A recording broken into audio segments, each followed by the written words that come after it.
कार्तिक मास व्रत कथा महात्म्य 11वां अध्याय। एक बार सागरपुत्र जलंधर अपनी पत्नी वृंदा सहित असुरों से सम्मानित हुआ सभा में बैठा था। तभी गुरु शुक्राचार्य का वहां आगमन हुआ। उनके तेज से सभी दिशाएं प्रकाशित हो गईं। गुरु शुक्राचार्य को आता देखकर सागरपुत्र जलंधर ने असुरों सहित उठकर बड़े आदर से उन्हें प्रणाम किया। गुरु शुक्राचार्य ने उन सबको आशीर्वाद दिया। फिर जलंधर ने उन्हें एक दिव्य आसन पर बैठाकर स्वयं भी आसन ग्रहण किया। फिर सागरपुत्र जलंधर ने उनसे विनम्रता पूर्वक पूछा, हे गुरुजी, आप हमें यह बताने की कृपा करें कि राहु का सिर किसने काटा था।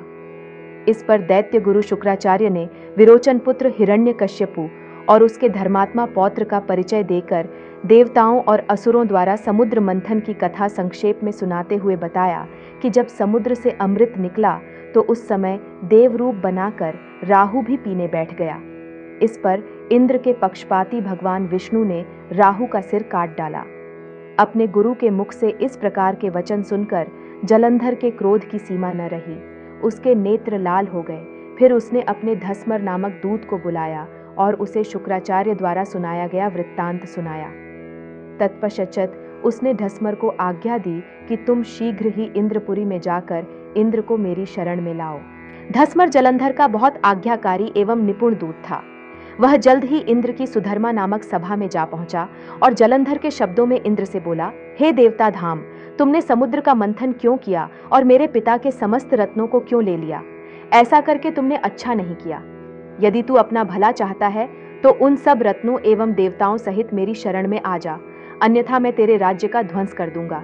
इसमें कुछ भी मिथ्या नहीं है।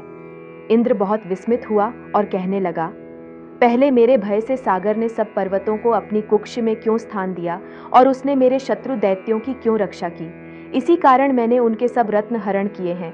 मेरा विद्रोही सुखी नहीं रह सकता, इसमें संदेह नहीं। इंद्र की ऐसी बात सुनकर वह दूत शीघ्र ही जलंधर के पास आया और सब बातें कह सुनाई। उसे सुनते ही वह दैत्य मारे क्रोध के अपने होंठ फड़फड़ाने लगा और देवताओं पर विजय प्राप्त करने के लिए उसने युद्ध आरंभ किया। फिर तो सब दिशाओं पाताल से करोड़ों करोड़ों दैत्य उसके पास आने लगे। शुंभ निशुंभ आदि करोड़ों सेनापतियों के साथ जलंधर इंद्र से युद्ध करने लगा। शीघ्र ही इंद्र के नंदन वन में उसने अपनी सेना उतार दी। वीरों की शंखध्वनि और गर्जना से इंद्रपुरी गूंज उठी। अमरावती छोड़ देवता उससे युद्ध करने चले। भयानक मारकाट हुई। असुरों के गुरु आचार्य शुक्र अपनी मृत संजीवनी विद्या से और देवगुरु बृहस्पति द्रोणागिरि से औषधि लाकर पिलाते रहे। इस पर जलंधर ने क्रुद्ध होकर कहा कि मेरे हाथ से मरे हुए देवता जी कैसे जाते हैं? जिलाने वाली विद्या तो आपके पास है।